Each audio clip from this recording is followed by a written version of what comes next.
São Paulo é muito grande para a Sul-Americana, vou falar logo a verdade, Chacon. Mas ele também olhou e falou, eu não preciso do meu time titular, eu não preciso dos principais para ganhar do Boston River, mesmo fora de casa, e ganhou. Fala, torcida tricolor, como vocês estão? Gustavo aqui, diretamente do interior de São Paulo, de Barretos. Sejam muito bem-vindos ao canal DNA Tricolor. E hoje o São Paulo acabou de vencer o Boston Rivers pela estreia do Sul-Americana de 1-0, tá? Gol do Bobadilha. Um jogo horroroso, um jogo péssimo, um jogo que, pelo amor de Deus, só perdeu quem assistiu. Mas a gente saiu com vitória na estreia, ok? O Roger colocou um time até surpreendente, achei que ele ia colocar mais molecada. Mas foi bom, tá? Pelo menos a gente saiu com a vitória. E eu trago pra vocês aqui os bastidores, tá? Da Jovem Pan e também do pessoal do Linha de Passe. Sem mais enrolação, deixa seu like, se inscreve. Apenas 1% do pessoal que é inscrito no canal, que assiste. Então, vamos ajudar a gente a chegar à meta de 500 inscritos. Fechou? Sem mais enrolação, bora pro vídeo. Zé, quando você saiu de casa para vir aqui a Jovem Pan para fazer a transmissão dessa partida Boston River e São Paulo, você esperava um jogo tão ruim assim? Com todo respeito, vou fazer essa pergunta bem honesta. Eu não esperava um bom jogo. Não vamos mentir pro nosso ouvinte nunca, nunca. Você esperava um jogo tão ruim assim? De certa forma, sim. Eu não esperava um bom jogo. Eu esperava mais gols, porque mesmo na futebol, isso cabe no futebol, né? É só você ver lá a terceira, a quarta divisão, não sei o que, há jogos com mais gols, né? Erros defensivos, enfim. Eu esperava só um jogo com mais gols, né? Tanto é que no meu palpite aqui antes do jogo para você, eu falei, eu esperava 2-1 pro São Paulo, por exemplo, talvez mais do que isso. Mas o jogo esteve, me parece, abaixo até nisso, né? E uma coisa, o Boston River, ele jamais abriu mão de uma linha de 5 e puxando volantes para ajudar. Ele fechou a casinha o jogo inteiro. Depois que tomou o gol do São Paulo, falei, bom, agora vai abrir um pouquinho, né? O professor vai tirar um zagueiro, vai colocar colocou alguém mais de frente. um defensor ali. Não, ele tirou o Ribeiro. E colocou outro e defensor. botou o Mancebo, outro zagueiro. Ou seja, mesmo perdendo por 1-0, em nenhum momento o Inácio Iturralde, ele abriu o time, ele aumentou o número de atacantes, enfim, quando trocou, tirou um atacante, colocou outro. Não teve nenhuma genialidade, alguma mudança assim que fala, vamos buscar aquele resultado, vamos buscar... A gente tem se que entender impor, já que tá jogando em casa. O Boston River é um time pequenininho. Ele fica feliz quando chega a essa fase de grupos. Geralmente ele entra Quarta pela vez pré. na história. Ele entra pela pré, às vezes passa e chega nessa fase de grupos, já fica feliz com isso. Os times agora, sem ser Brasil e Argentina, sempre entram pela pré, né? Enfrentando outros times do próprio país, como uma eliminatória local. Então, e ele fica feliz chegando a essa fase. A fase de grupos, ele já se considera um vitorioso. Mas assim, quando você enfrenta um time do tamanho do São Paulo, a tradição do São Paulo, talvez seja natural até, mas jogando contra o São Paulo, sabedor que o São Paulo está com um time praticamente inteiro de reservas, ele poderia ter especulado um pouco mais, saído um pouco mais, tentado alguma pressão, algo de diferente, né? São Paulo está mais ou menos na dele, mas o Boston em nenhum momento quis atacar, quis chegar lá na frente para ganhar o jogo, ficou só lá atrás, todo fechadinho, enfim. E deu ao São Paulo a possibilidade. O São Paulo terminou o primeiro tempo já com 70% de posse de bola. E foi, eu não olhei depois os números finais, mas deve ter terminado mais ou menos assim, com uma posse de bola do São Paulo em cima disso, mais ou menos em torno. Já estou abrindo aqui, 71% de posse de bola do São Paulo. Ou seja, manteve ali, subiu 1%. E aí você vê nas finalizações 11-11, mas assim, que defesa fez o Rafael, né? Fez alguma coisa assim, o Rafael. Defesa difícil nenhuma, né? Nenhuma defesa. Teve uma defesa que ele fez, que eu me lembro, que eu narrei, mas assim não foi uma defesa difícil pro Rafael, né? E no gol 4-1. O São Paulo poderia ter vencido até por mais, né? Se tivesse com o time titular, por exemplo, né? Foi perfeito pro São Paulo o jogo, na medida em que estreou fora de casa, ganhou o jogo, até garotos colocou o Roger Machado para jogar, né? O Pedro Ferreira entrou, o TT entrou, e poderia ter até colocado outros meninos no jogo de hoje, né? A volta do Alan Franco para ganhar ritmo de jogo foi importante. Enquanto esteve em campo, ele esteve sempre seguro ali no sistema defensivo.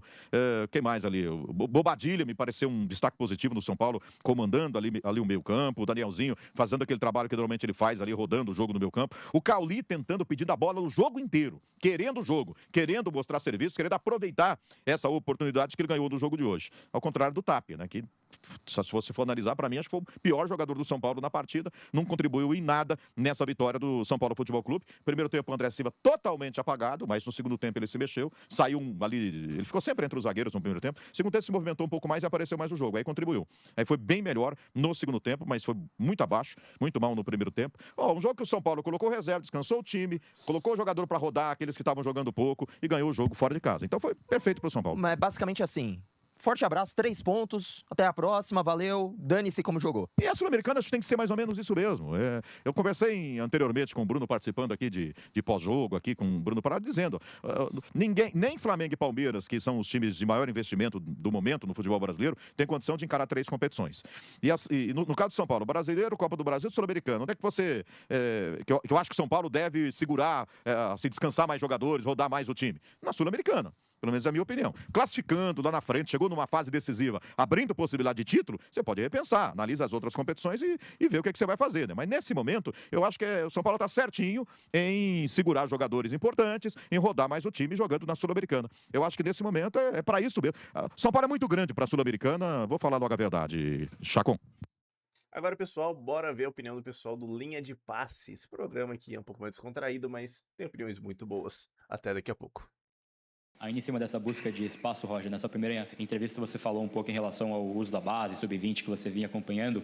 Hoje você pôde dar espaço de jogo para o TT, né, que já tinha entrado contra o Internacional, e para o Pedro Ferreira. Queria que você falasse um pouco qual que é a importância de usar esses testes, principalmente um jogo fora de casa, de uma competição internacional, para dar cancha para a molecada. E também, né, enfim, uma outra situação que acho que vale também a gente perguntar, o caso do Mike, nos foi passado que não foi nenhuma questão física, ele vinha jogando. Queria que você explicasse um pouco a ausência do Mike hoje também. Obrigado. Escolhas para esse momento, né? Eu meço muito o jogo, mas sobretudo, né, o treinamento no dia a dia, né? E os 2 jogadores que nos últimos jogos, né, o Cedric e o Lucas, que fizeram parte, né, foram que estiveram na frente nesse momento, só isso, né? Opções de circunstâncias, né, do momento, né? Com relação ao TT, né, e ao Bob, é importante, né, a gente dá as oportunidades, mesmo que sejam poucos minutos, para sentir o campo, sentir a atmosfera, né, entender como é que essas competições internacionais elas mexem com a gente, né? Hoje o TT entrou um pouco mais, o último jogo foi só para tirar ali a primeira vez da entrada, né? O Bob já é um menino que tem um pouco mais de experiência, entrou bem, né? A gente vai amadurecendo, né, os jogadores, e o Bob é um jogador talentosíssimo com a bola no pé, poucos que eu vi com uma visão de jogo de centro do campo, né, uma perna esquerda prodigiosa, né, precisa evoluir em alguns aspectos mais táticos, defensivos, né, a intensidade, né, com e sem a bola, saber negociar melhor os momentos de quando acelerar, assim como o TT, né, entender qual é o momento que tu conseguir uma dobra de marcação ou até uma tripla marcação com cobertura e daí ele oferecer porque tem jogador, seu colega livre à disposição para receber. Agora, daqui para frente é só minutagem e cada vez mais experiência dessas competições mais duras, né, que realmente moldam os jogadores jovens, né? Tem outros, né, o Luca não pôde estar presente, né, porque está se ressentindo de algo, né? Tem Felisberto, tem muitos jogadores que a gente vai podendo dar experiência e minutagem para que eles amadureçam mais rápido. Eu digo que é a mesma coisa que tu embrulhar uma fruta ali num papel para que ele amadureça mais rápido e a gente possa utilizar com mais frequência. Encerramos a entrevista coletiva. Muito obrigado a todos. Até a próxima. Boa noite. Boa noite, seu Roger. O Birner, quando São Paulo vence e tal, a primeira coisa que a gente pensa é, nossa, ó, tranquilidade para o Roger. Agora o Roger vai ter paz. Segunda vitória seguida do Roger, né? Que vai ser isso sempre, quando São Paulo vencer, pronto. Porque a cada derrota o mundo cai para o Roger e ele precisa só vencer para ter tranquilidade e está sempre no limite, é isso? É isso, porque hoje trocou 8 jogadores por conta do calendário do time que ganhou do Cruzeiro. E também por lesões também. Vale lembrar que o jogo que o São Paulo empatou contra o Internacional jogando melhor que o Inter. Apesar do São Paulo não ter feito um grande jogo. Sim. Foi o único empate do Inter nos últimos 4 jogos. E o São Paulo empatou com o Internacional lá. Mas como ele está assombrado, não ele pessoalmente, literalmente pelo entorno, assombrado pela retórica do técnico que nunca erra, que foi demitido na hora errada, ele vai ter que ganhar todos os jogos. Ou pelo menos por algum tempo conseguir resultados que nem o elenco de São Paulo talvez possa oferecer a qualquer técnico com facilidade. Por exemplo, hoje, perdeu o zagueiro, foi tratado como lenda por muitos, por anos, não está à disposição, tem jogadores desgastados, ele não tem opções na zaga, na verdade, a não ser que ele queira colocar o mesmo time sempre, né? O Lucas Ramon, que é um grande destaque, obviamente também tem um desgaste físico e ele precisa dosar a temporada, porque a sequência de jogos é enorme até a Copa do Mundo e a gente sabe que o São Paulo tem que evitar, por experiência própria, que o departamento médico fique lotado. E também é óbvio que também você não fazer um sistema de jogo que seus jogadores têm que correr atrás dos adversários o campo inteiro, que nem malucos, sem saber direito o que tem que fazer. Ajuda muito, então a tendência é que vá um pouco menos de gente. Tudo isso num período de São Paulo onde ex-dirigentes são investigados, alguns, ou um, por enquanto, foi expulso, outros talvez venham a ser. E ele vai conseguindo resultados, óbvio, ganhar do Boston River, São Paulo, Boston River, São Paulo com o time reserva tem mais futebol que o Boston River para ganhar o jogo, né? Aí, se a arbitragem fosse um pouquinho melhor, né? Acho que só pode ter sido uma facilidade, que o Boston River ia ter perdido um jogador logo no primeiro tempo, né? Porque uma entrada ali super violenta, que o árbitro não levou pro VAR. Mas eu acho que o início do Roger, dentro do que é possível, é um início elogiável.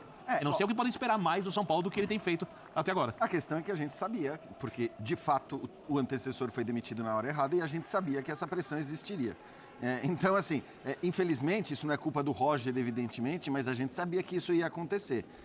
O mérito do São Paulo, pelo menos, de não ficar se pautando por redes sociais, como o Corinthians não se pautou por redes sociais para escolher o treinador. Se eles têm essa convicção e se eles demitiram os antecessores, trazendo novos técnicos, com a convicção de que estes são os melhores nomes, é isso, você tem que manter. Você não pode porque virou trending topic que você vai mudar a sua ideia. Agora, é óbvio que isso pesa para o Roger, é óbvio que ele vai ser, como disse o Birner, assombrado o tempo todo por essa ideia de que, puxa, não era para ter saído o Crespo, não era para ter saído o Crespo. Acho legal que ele não se importou com isso ao definir o time que entraria em campo hoje, né? Claro que a goleada em cima de um time como o Cruzeiro ajuda bastante nisso, mas de qualquer maneira, para o técnico que sabe que tem que matar um leão por jogo, eventualmente ele pode dizer, não, eu não vou dar sopa pro azar, não, e vou continuar. E não podia fazer isso. Não podia fazer isso, porque o adversário é muito frágil, porque o São Paulo tinha a condição de vencer como venceu, mesmo modificando completamente a sua equipe. Então, acho que, sim, cada vitória é importante para ele, mas ele também olhou e falou, eu não preciso do meu time titular, eu não preciso dos principais para ganhar do Boston River, mesmo fora de casa, e ganhou, e acho que, enfim, e tem seus méritos. Agora, analisar muito o jogo, de fato, né, pela qualidade do jogo, pela qualidade do adversário, pelo clima islandês, que eu adoro esse clima de Islândia, de Patagônia, eu adoro, mas não para um jogo de futebol, porque obviamente é um prejuízo enorme para o jogo de futebol. Mas assim, o que eu dizia, o Roger está mudando completamente o jeito do São Paulo jogar, escolha de jogadores, normal, sai um técnico, entra outro, as ideias são diferentes, existe uma preferência por um certo tipo de jogador para fazer essa função ou aquela, você nunca vai encontrar um técnico que vai ser aquele que chega para corrigir um problema de um clube, porque quando existe troca no comando técnico é para isso, que faça exatamente as mesmas coisas que o antecessor fazia. Mas ele chegou numa situação de tamanha adversidade, condenado antes de estrear. Quase apedrejado na praça ali em frente ao Morumbi. Que se ele tivesse deixado meio no pause as coisas que ele queria fazer por algum tempo, para tentar respirar um pouco, né? Não provocar uma mudança tão grande no jeito de jogar. Ou, sabendo o que as pessoas gostariam que ele fizesse, em termos de ideias, São Paulo com o Crespo, o treinador apelidado pelo Vitor Di, o técnico que não erra. Nunca errou. Tinha um meio de campo praticamente estabelecido, né? Sim. Com Marcos Antônio, Danielzinho e quem? Bobadilha. O Bob. E o Roger já chega, muda o desenho, muda jogadores, o São Paulo passa a jogar com atacantes de lado, etc. Coisas que ele vai fazendo e que ele poderia parar para pensar, falou, se isso aqui der errado no momento inicial, eu não vou ter tempo. Eu não vou ter chance alguma. Você tem razão. E não existe, né? Qual é o caminho mais garantido para vencer jogos, na primeira leva de 10, 15 partidas de um treinador? Não existe, né? Ninguém pode falar, não, assim é mais fácil. Senão todo mundo escolheria o caminho mais fácil, óbvio, né? Até porque em cada time você tem um caminho, teoricamente menos complicado. É que no final é uma questão de convicção.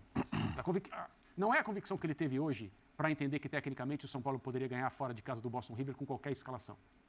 Porque no final era isso. Isso o clube precisa participar, não é só a decisão de um treinador, nunca é.